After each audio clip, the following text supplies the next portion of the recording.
Bonjour à tous, je vous invite à vous abonner à cette chaîne, à aimer, à partager, à commenter ces vidéos, c'est très important. C'est une manière de nous soutenir. Merci à vous tous.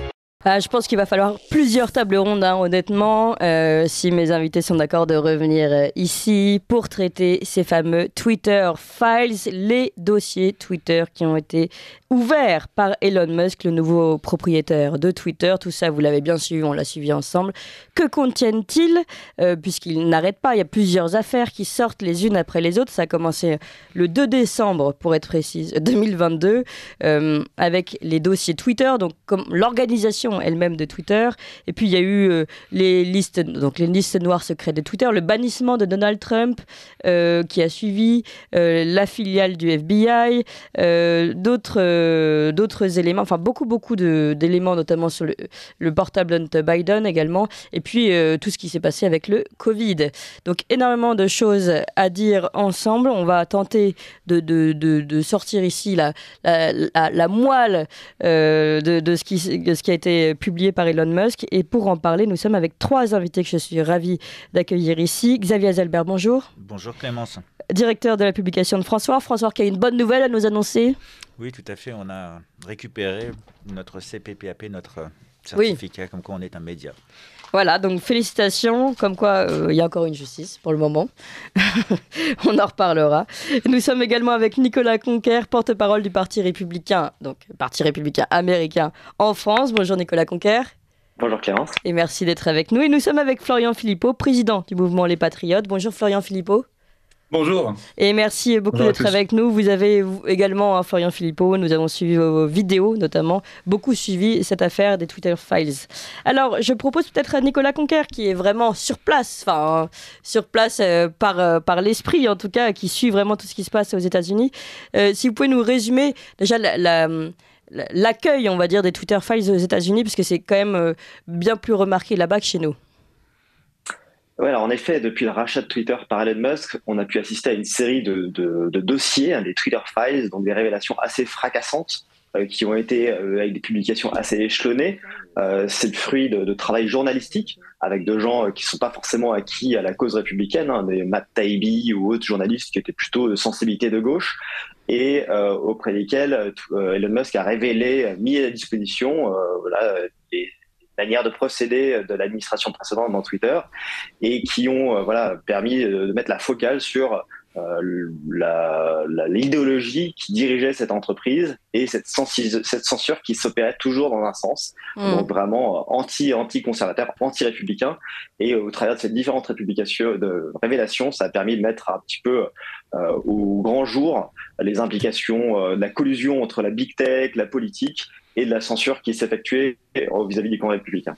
Alors, chez nous, en France, pour le moment, franchement, à part Florian Philippot qui fait des vidéos, Xavier Azalbert qui en fait des articles, nous qui organisons des tables rondes, mais les grands médias ne s'emparent pas de ce sujet, ou trop peu pour dire justement qu'il n'y a rien circulé, il n'y a rien à voir.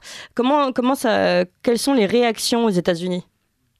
Alors, c'est très, très caractéristique. Il y a deux salles, deux ambiances. Il y a un peu Fox News qui s'empare de ce sujet parce qu'ils sont vraiment les premiers un peu visés et pénalisés dans leur lectorat et dans les idées qu'ils défendent. Mais à côté de ça, l'ensemble des mainstream médias, donc les médias nationaux, CNBC, CNN, ABC, c'est zéro temps de parole, zéro temps de couverture de ces affaires-là. Donc, il y a encore une espèce d'omerta. On va faire une espèce de censure par le vide, tout comme Twitter le faisait précédemment, à savoir ce shadow ban ou cette désamplification, passer complètement à couvert ces dossiers, ont vu que circuler, il n'y a rien à voir, c'est peut-être pas si important, tout le monde le faisait.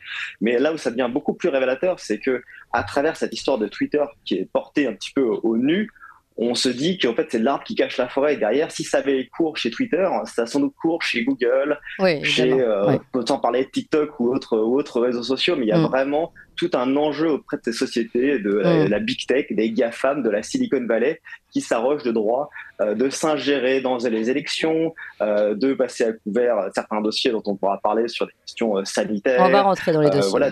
De taire des voix, et toujours avec un biais qui en fait est préjudiciable pour la liberté d'expression et qui doit vraiment proprement horrifier tous ceux qui sont attachés à un espace de discussion, d'échange, plutôt que une censure et des vérités officielles qui vous mettent complètement au banc de la société, parce que si vous exprimez pas sur Twitter, vos idées ont un impact et une audience bien plus limitée. C'est vraiment crucial ce qui est en train d'être entrepris par Twitter et Elon Musk. Oui, on va rentrer un peu dans les dossiers. Je propose, Florian Philippot, vous avez fait plusieurs vidéos sur le sujet. Alors je l'ai dit, il y a beaucoup de dossiers, hein. Les listes noires secrètes de Twitter, donc ils mettent des personnes sur liste noire, dont un président de la République, pour empêcher sa visibilité, le bannissement donc de Trump en particulier, la filiale du FBI, l'attaque du Capitole, la prétendue désinformation électorale, le Covid, beaucoup de sujets. Quel est selon vous, Florian Philippot, quel est le sujet que vous souhaiteriez mettre en avant en premier? Écoutez, d'abord, je dois constater que, vous l'avez dit, mais en France, ce sujet d'abord on est repris par... je fais des vidéos justement parce qu'aucun grand média conventionnel, traditionnel, on va dire, ne reprend ces informations, ce qui est quand même assez sidérant. Je ne sais pas si on est vraiment surpris en réalité, mais c'est de la pure information, donc ça devrait faire l'objet d'articles, d'analyses, et ça n'est évidemment pas du tout le cas parce que c'est extrêmement gênant ce qu'on apprend dans ces dossiers. Alors, il y a plein de choses. Je pense qu'il y a effectivement, votre intervenant précédent a fort bien dit les choses, c'est-à-dire que c'est un énorme problème pour la liberté d'expression. On a bien vu qu'en réalité, tout ce qu'on appelle les complotistes, avec beaucoup de guillemets, en fait, avaient très souvent raison. C'est-à-dire quand ils disaient il y a du bannissement, il y a un biais politique dans les choix de censure, il y a des informations sur le Covid, par exemple, qui ne sont pas diffusables, qui sont directement censurées sous pression de Big Pharma. On disait complotisme. Et en réalité, maintenant, par publication des Twitter Files, des dossiers Twitter avec des copies d'écran, si vous voulez, on a les échanges de mails, on a tout, tout ça n'est pas fantasmé, on a toutes les preuves qui sont publiées. On voit bien que tout ça est effectivement vrai. Moi, je vais prendre un exemple, c'est l'histoire du Covid, si vous voulez, où on a un des Twitter Files qui nous apprend qu'un haut dirigeant de Pfizer, qui est au conseil d'administration, qui est même au comité exécutif, parmi 7 membres, donc c'est vraiment un très haut dirigeant, a directement envoyé des mails pour demander, si vous voulez, la suppression de tweets qui sont pourtant parfaitement scientifiquement fondés. Par exemple, l'un des tweets qu'il a demandé à supprimer avec succès, Twitter s'est exécuté, qui commençait à être beaucoup relayé, c'est un tweet d'un docteur qui disait l'immunité naturelle est supérieure à l'immunité acquise par les vaccins. Ça a été supprimé parce que c'était évidemment gênant pour les ventes commerciales de Pfizer. Deuxième tweet, et c'est encore plus choquant, qui a été censuré, un tweet qui commençait à être repéré, qui disait « mais le Covid n'est pas dangereux pour les enfants ». Pile au moment où Pfizer était en train de chercher l'autorisation de son produit aux États-Unis pour les 5 à 11 ans. Donc c'était effectivement un peu gênant que cette information circule trop. Voilà, et ça c'est concret, ça c'est de la réalité, c'est évidemment très choquant. Et c'est bien que ce soit su, et honnêtement on doit franchement féliciter Elon Musk qui a sûrement des aspects très critiquables par ailleurs, mais enfin là sur le sujet, honnêtement il fait un boulot absolument remarquable, je dirais assez historique, parce qu'on se plonge dans les archives de crise que nous avons subies et vécues ensemble, et on voit comment ça a fonctionné. Le gros point commun de tous ces dossiers, c'est vrai qu'on voit à quel point ces réseaux sociaux sont interconnectés avec le renseignement américain. Et à quel point, finalement, l'information qui nous est transmise, qui façonne l'information mondiale, parce que ces réseaux des GAFAM façonnent l'information mondiale, est en fait conforme aux exigences et aux besoins du renseignement américain. Honnêtement, il va falloir combattre cela parce que ça ne va pas dans l'intérêt de la juste information d'abord, de la libre expression ensuite, et dans l'intérêt de notre pays en particulier. On apprend d'ailleurs dans ces Twitter Files que Biden, par exemple, était très en colère, je cite, que Twitter n'ait pas été plus agressif en déplorant la formation de multiples comptes anti-vax. Il voulait que Twitter fasse plus, et régulièrement il envoyait des remontrances également à Twitter à ce sujet.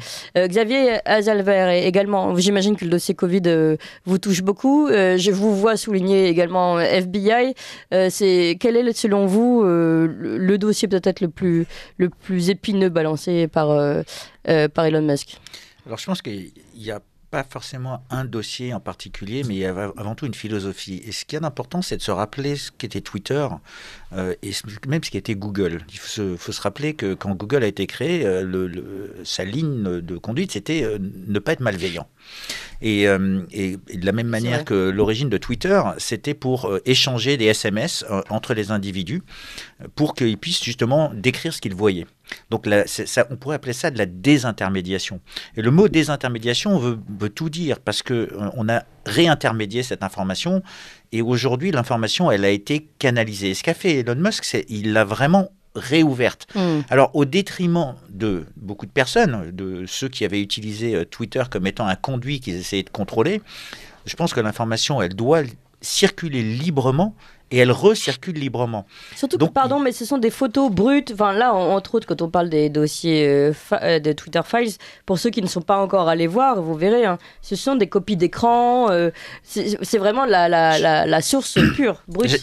J'allais y venir. Donc, je pense que comprendre d'où on vient permet d'expliquer. C'est-à-dire que si au début, on ne veut pas être malveillant sur Google, et pourquoi on ne voulait pas être malveillant, j'aime bien faire cette comparaison, parce que à l'origine, Google avait été conçu pour que les gens, dans n'importe quel pays, puissent accéder à la science médicale.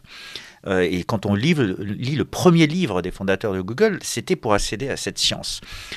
Et ça permettait à quelqu'un au fin fond de l'Inde d'avoir les mêmes chances que quelqu'un au fin fond de l'Afrique d'accéder à la meilleure pratique médicale, la meilleure connaissance médicale à un instant T.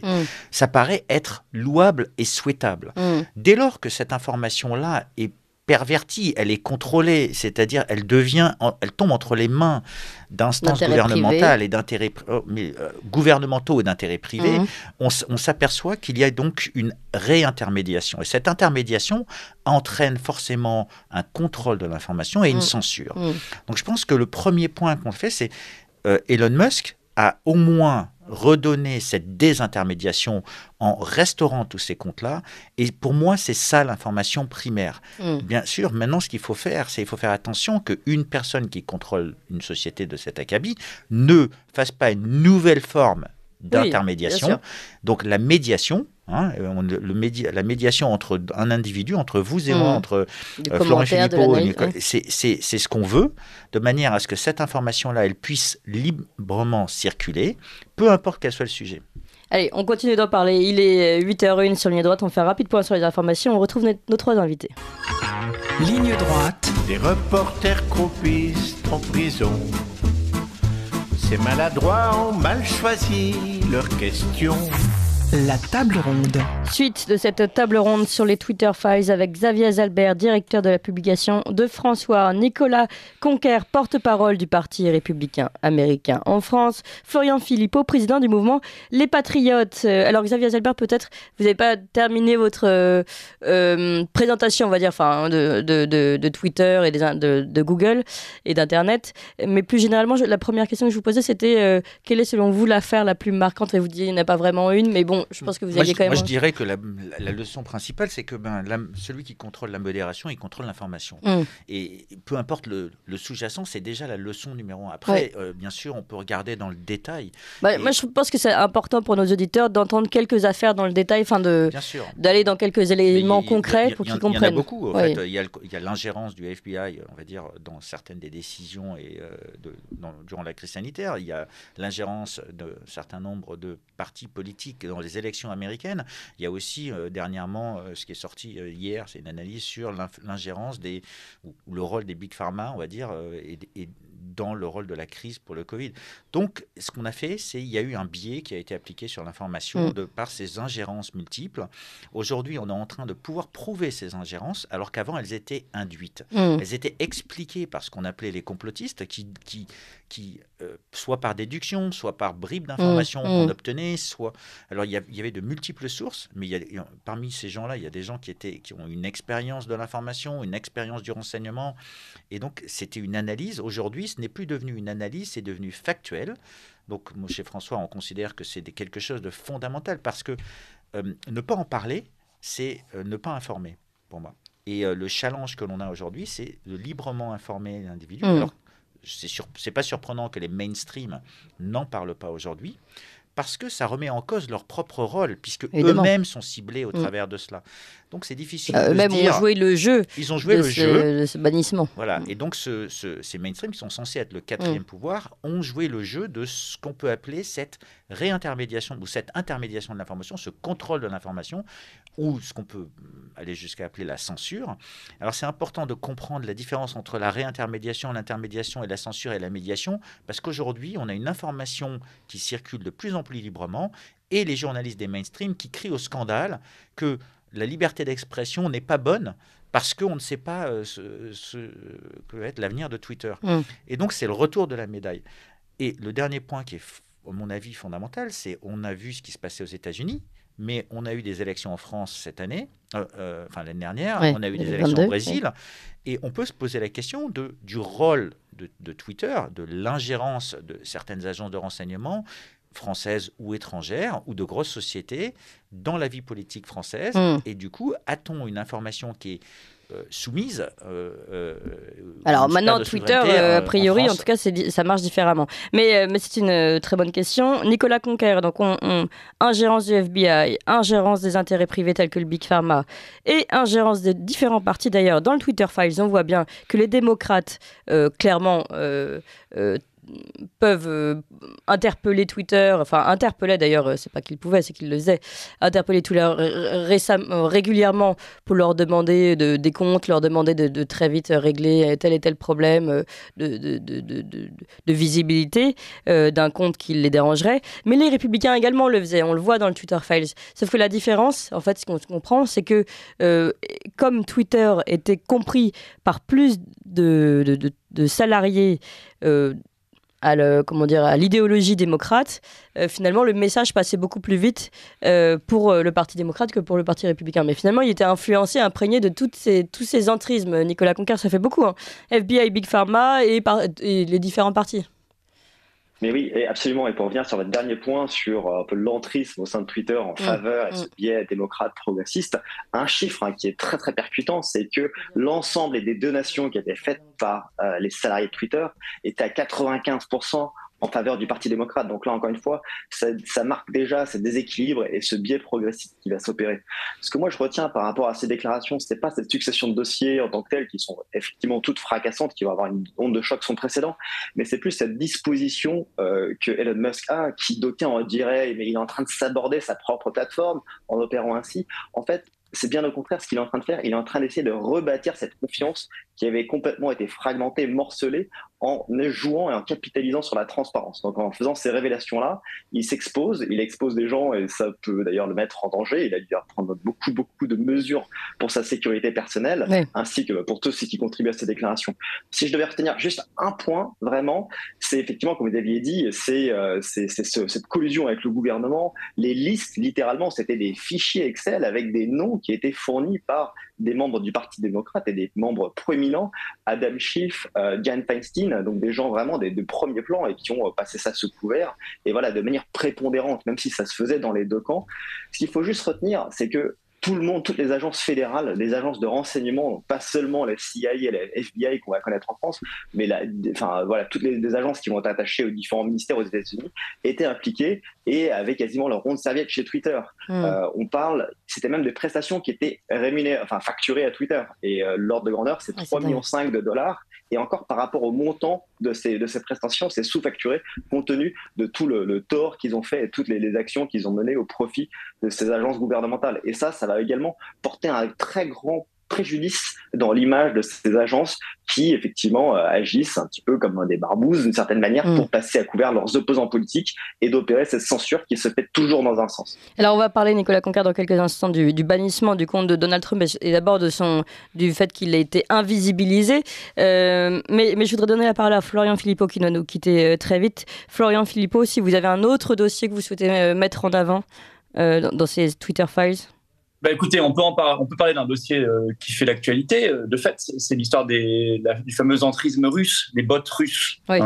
Il y a plusieurs dossiers, je crois qu'il y a 2 Twitter Files là-dessus, qui explique à quel point, en fait, c'était une demande pressante de certains élus américains et surtout des services de renseignement de dire mais si, il y a un entrisme russe, vous ne le voyez pas, mais vous devez le voir. Et au départ, les dirigeants de Twitter répondent mais désolé, on a cherché partout, on ne le voit pas.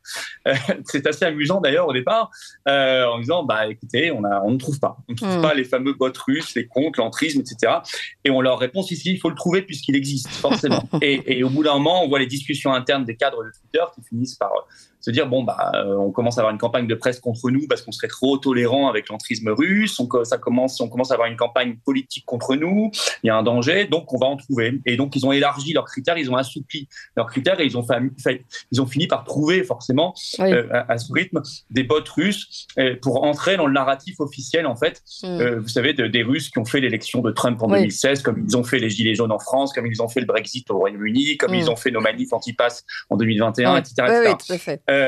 Et ça a un impact parce qu'aujourd'hui, dans le contexte de guerre avec l'affaire ukrainienne, vous imaginez bien que ça a modelé l'opinion publique mondiale pendant des années et ça a fait monter le niveau d'agressivité vis-à-vis de la Russie. Bien sûr. Et Florian Philippot, juste si on fait un parallèle entre les deux parties, les deux élections. Donc à ce moment-là, vous avez raison, on a parlé énormément de cette campagne russe qui était derrière Donald Trump. À l'inverse, sur l'affaire Biden, donc qui a été révélé par notamment le New York Post. Et ben cette fois, de ce côté-là, pour le coup, toutes les informations ont été invisibilisées, notamment par Twitter. Ça fait partie des dossiers Twitter, des Twitter files. Le dossier Hunter Biden, ce qui a été trouvé dans son ordinateur portable, le New York Post qui sort ça pendant la campagne présidentielle américaine de 2020, et évidemment une énorme pression pour censurer tout cela. Ce qui est fait. On voit bien le 2 poids 2 mesures, c'est ça que je voulais dire. Voilà. Alors moi, juste pour conclure, parce que je dois effectivement vous quitter, j'aimerais maintenant qu'on ouvre les dossiers pour Twitter France. Honnêtement. Je pense qu'il faut maintenant qu'Elon Musk aille ouvrir les dossiers pour les Twitter nationaux, parce qu'on va y trouver évidemment aussi beaucoup de choses, notamment pendant le Covid. Ça, j'en suis absolument convaincu. Ce serait passionnant. vous avez fait la demande, Florian Philippot, sur Twitter, non, à Elon Musk? Non, c'est vrai qu'on peut interpeller directement Elon Musk. Parfois, ça marche. Parfois ça marche. Comme vous avez un compte important. Voilà. Il faut que je prenne ma meilleure plume en anglais pour lui écrire en anglo-américain.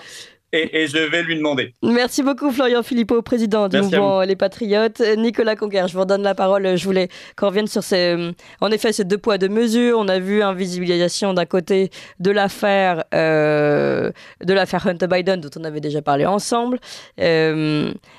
Et de l'autre côté, pour le coup, les bots russes, on est allé les chercher, les réseaux sociaux de Twitter sont allés chercher pour remettre en avant ces bots qui étaient au départ inexistants.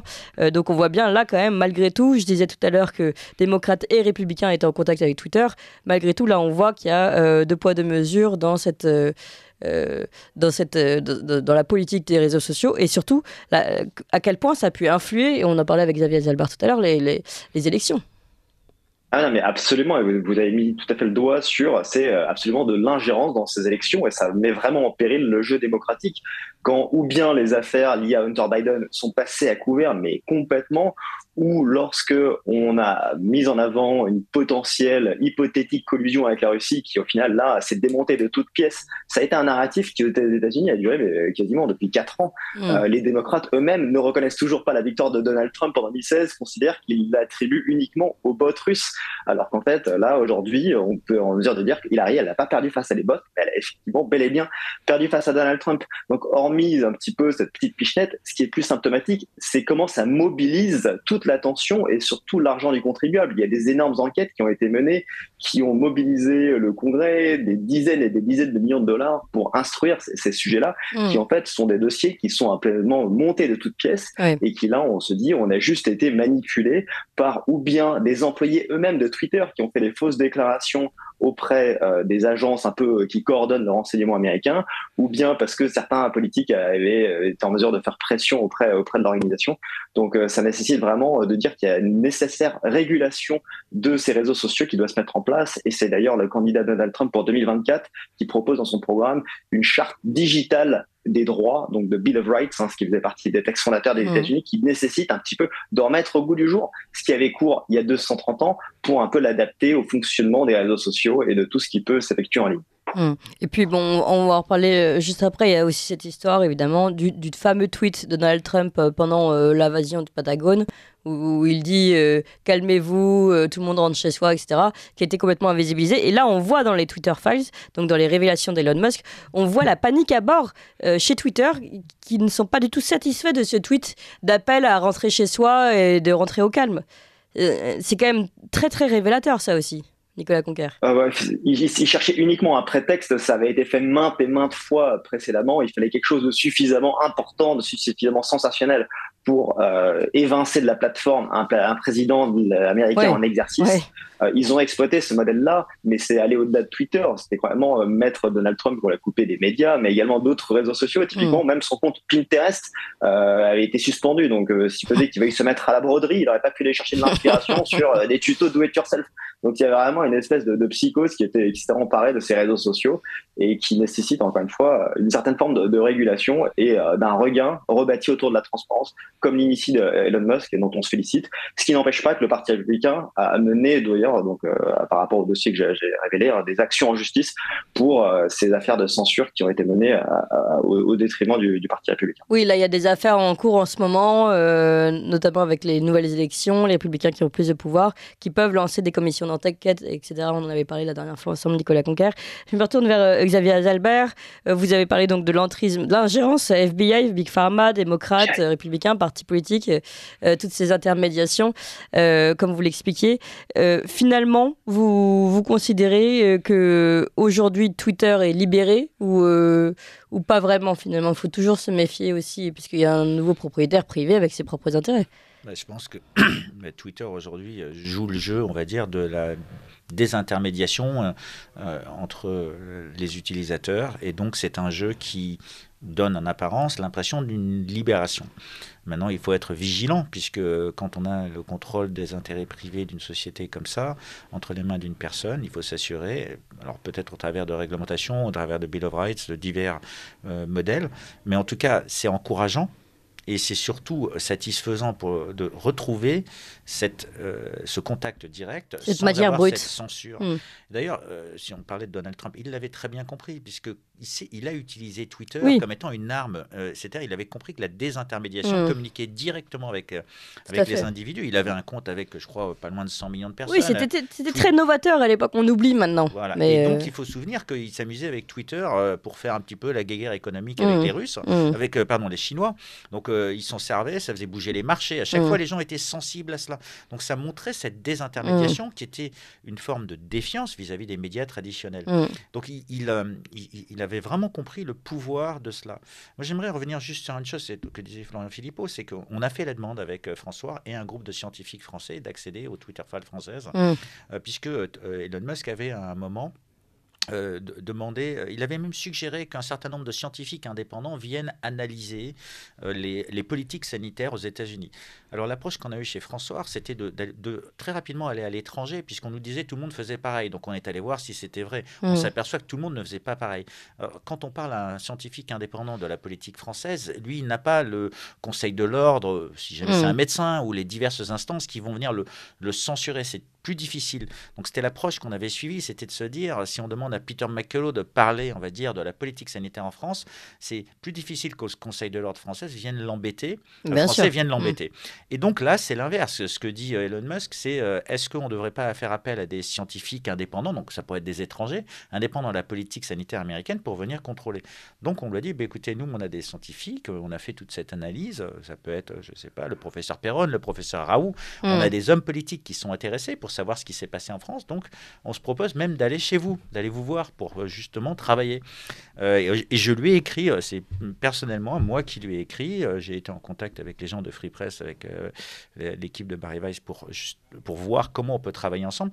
Alors c'est pas pour faire juste que les révélations, parce que je pense que cette collaboration, cette désintermédiation, elle est vitale. Elle est vitale pour notre démocratie, elle est vitale pour éviter ces ingérences, et elle est surtout vitale pour faire comprendre à nos concitoyens que l'influence de ces réseaux a été prépondérante dans notre vie de tous les jours, et ça devient inacceptable. C'est un petit peu orwellien, ce qui s'est passé. C'est 1984 en temps réel. Et quand on regarde dans les marchés financiers, ça s'appelle de la manipulation du cours de l'information, ça s'appelle des délits d'initiés, et c'est pénalement répréhensible. Et je pense qu'aujourd'hui, il faut prendre conscience, non pas spécialement sur une affaire en particulier, alors l'affaire, c'est celle qui va déclencher une enquête pénale, mais il faut comprendre que le système fonctionne de cette manière, il est biaisé, que les lois que l'on a en place demandent ce genre de choses, et il faut que les journalistes comprennent que leur responsabilité, elle est totale et engagée là-dedans.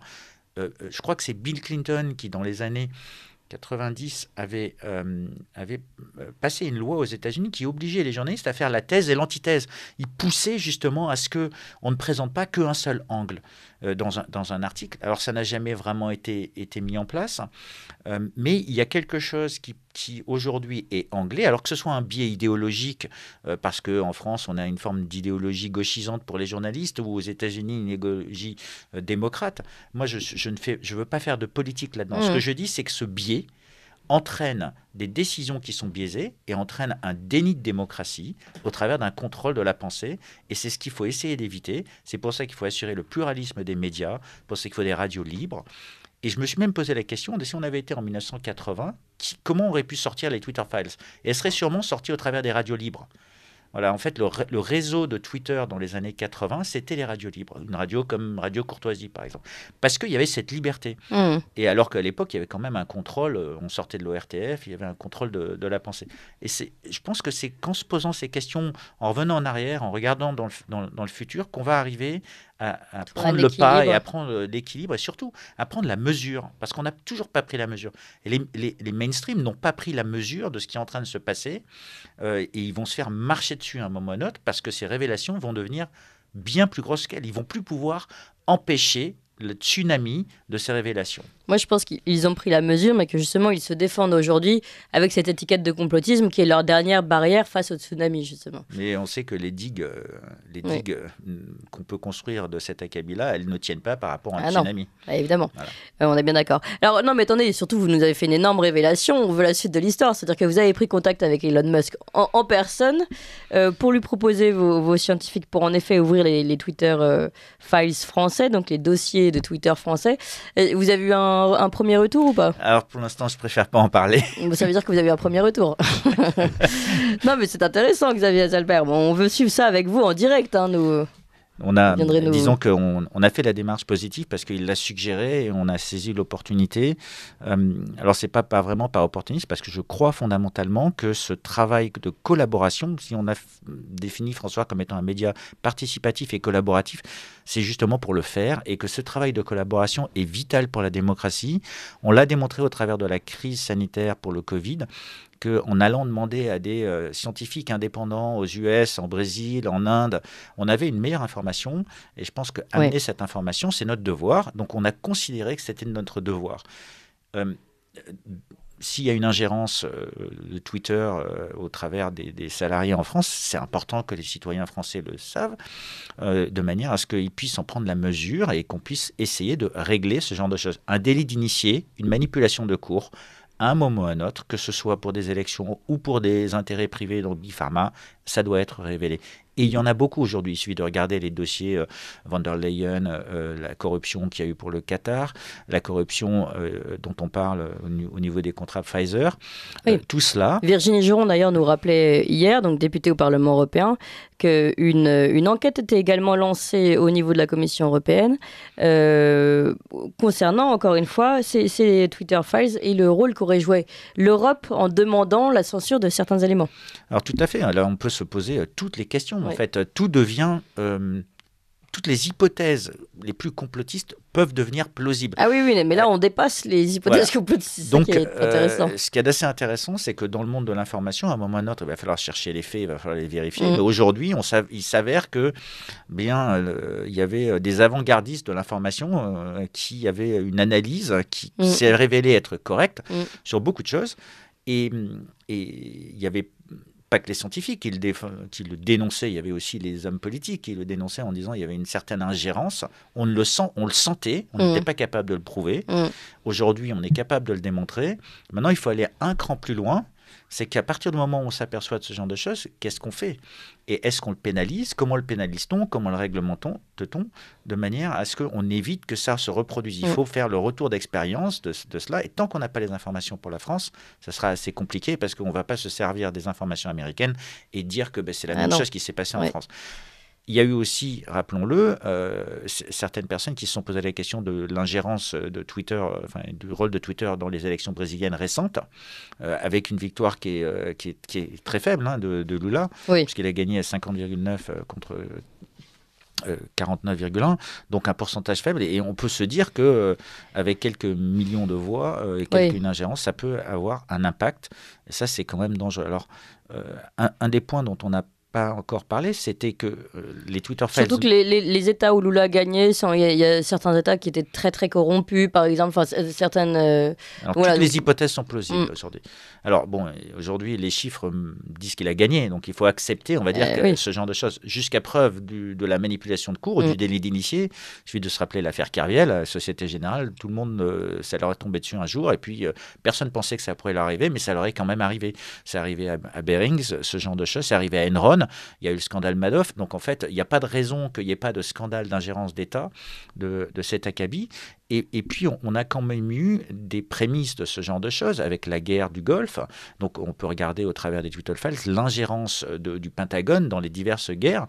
Il suffit de se rappeler la petite fiole d'anthrax à l'ONU, une des plus grosses désinformations, où la France a joué un rôle prépondérant, puisqu'on s'est opposé à cette alliance.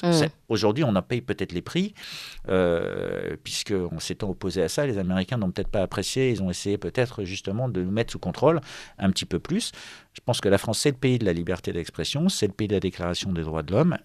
On doit revenir à quelque chose d'un peu plus stable à ce sujet, un plus grand respect de ses valeurs. Moi, ce qui me fait peur dans tout ce que vous nous dites, c'est que je pense qu'en effet, les informations peuvent sortir via Twitter, en partenariat avec des François et d'autres médias indépendants, etc. Les éléments étant là, la justice rendra-t-elle un verdict justement juste derrière? C'est encore une autre question, franchement. Mais bon. En tout cas, merci beaucoup Xavier Azalbert et merci à nos autres invités, Nicolas Conquer, porte-parole du Parti républicain, Florian Philippot qui est avec nous, président du mouvement Les Patriotes, Xavier Azalbert, directeur de la publication de François. On suivra donc votre peut-être futur partenariat avec Twitter, Elon Musk en particulier. En tout cas, nous on continue de suivre les Twitter Files, donc ces dossiers de Twitter et voir si, pourquoi pas, des informations sur la France commencent à tomber. Vous appréciez cette émission? Alors aidez Radio Courtoisie à en produire d'autres en indépendance totale. Rendez-vous sur soutenir.radiocourtoisie.fr. Merci d'avance.